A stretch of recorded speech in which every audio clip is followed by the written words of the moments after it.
stop, take your finger off that buy now button on Amazon and do not buy an Apple Watch right now. And no, it doesn't have anything to do with the recent Apple Watch Series 9 and Ultra 2 ban. I personally think that's a nothing burger, and Apple will easily find a way around that over the next couple of weeks to undo the ban. The reason I'm telling you not to buy an Apple Watch right now is because the current ones that we just got aren't really that much different than the Apple Watch models we've been getting for the past couple of years, save for some internal updates like the chip and the brighter display. But according to some brand new leaks and rumors, next year's models could come with the biggest redesign in the history of the Apple Watch. And if you don't believe me, stick around because I'm about to put a whole bunch of puzzle pieces together to prove you wrong. So let's get right into those leaks. Way back in August, Mark Gurman, who is the most reliable Apple leaker out there, gave us probably the biggest Apple Watch leak ever since the rugged Ultra model leak. He said that Apple was planning a major Apple Watch 10 redesign with a thinner casing,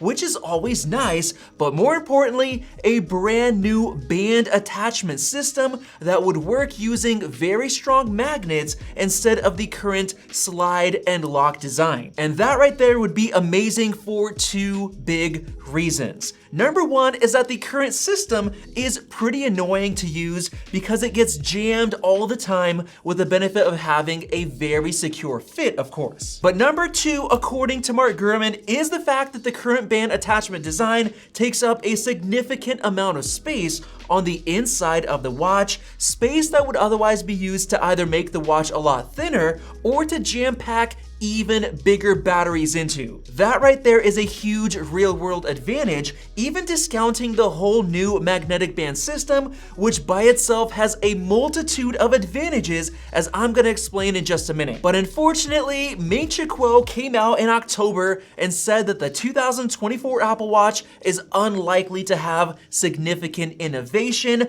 like the new band system. So it looks like we're still a couple of years away from getting that new massive redesign, and there's really no reason to wait if you're looking to buy a new watch band like one of the awesome bands from our sponsor Nomad, which is known for their genuine leather bands, cases, and accessories. But what I've been personally wearing daily all year is the natural titanium metal band with adjustable links for a perfect fit, as well as their innovative magnetic clasp system that makes it a breeze to put on. I'll leave a link to my favorite Nomad bands down below if you want to check them out and pick one up. Now back to the leaks, Mark Gurman revealed that Apple's 2024 Apple Watch is going to gain blood pressure monitoring and sleep apnea detection. These two features are huge, especially blood pressure monitoring, because Apple's been working on that for many years, trying to find a solution to get it to work with just the watch on your wrist,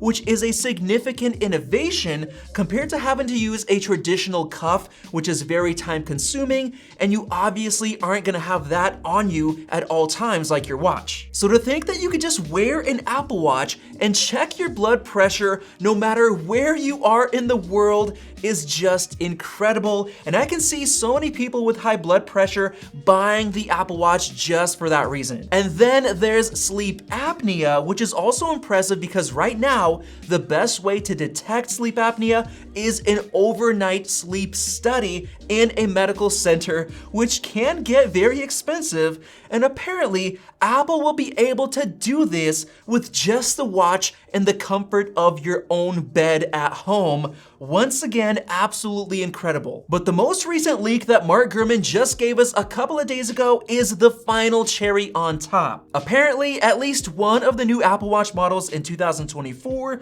will have an updated look, which sounds pretty vague to be honest, but in my opinion, it has to be the regular Apple Watch model that gets changed because the Ultra design just came out and it's still incredible, while the Series 9 uses an identical design from the Series 7, which was already very similar to the design language from the Series 4. So what could possibly change with the new design? Well, in my opinion, I think it makes sense for Apple to somehow give the regular Apple Watch a flat display and glass just like we have on the Ultra because of two major benefits. benefits. First of all, having a flat piece of glass and display combo is actually thinner than what we currently have on the Series 9, because if you look at this image from Apple's marketing materials from the Series 7 launch, you can see just how thick the entire piece of glass needs to be in order to merge into the metal chassis seamlessly.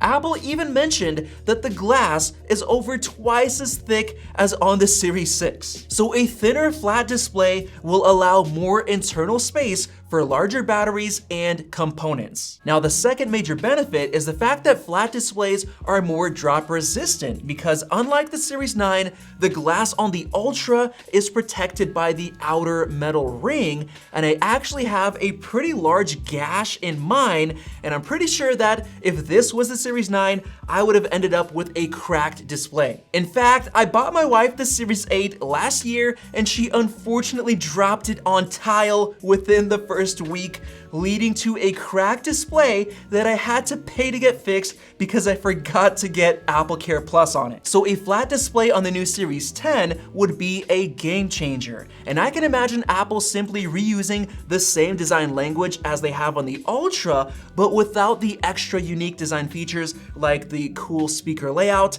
the action button, and the entire protruding section on the right side, which is the crown guard. Just scrap all of that, give us the rest of this design with this nice bulbous curve into this flat design. That would be perfect. But my biggest question is this: if Apple is going to be changing up the design language, wouldn't it be a big enough deal to call it the 10th anniversary Apple Watch, just like the iPhone 10?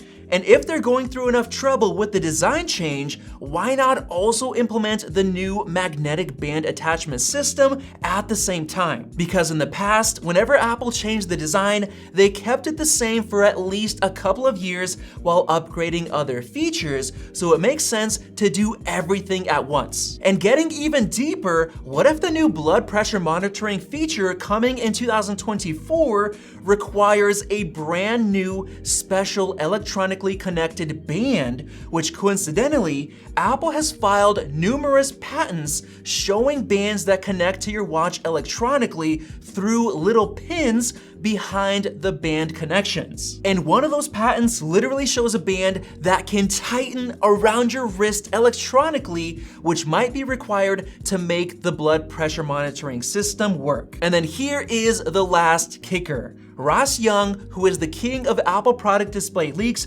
said that a new micro LED Apple Watch display is launching in 2025. This right here is a big tip because Apple likes to split up their upgrades between different model years. For example, with their iPhones, they'll redesign the chassis one year and then give it a huge display redesign the next year. And then a year after that, they'll give it a huge camera upgrade, and the cycle goes on. So what if we are getting the new magnetic band system redesign in 2024 with the micro LED upgrade in 2025 and then something else the year after that? This would totally make sense, seeing as blood pressure monitoring is coming next year and it might require the new electronic cuff band. So what do you think? Will the new design change in 2024 also come with the new band system? Let me know your thoughts down below and subscribe above for more videos like this one. Thanks for watching, and we'll see you in the next video.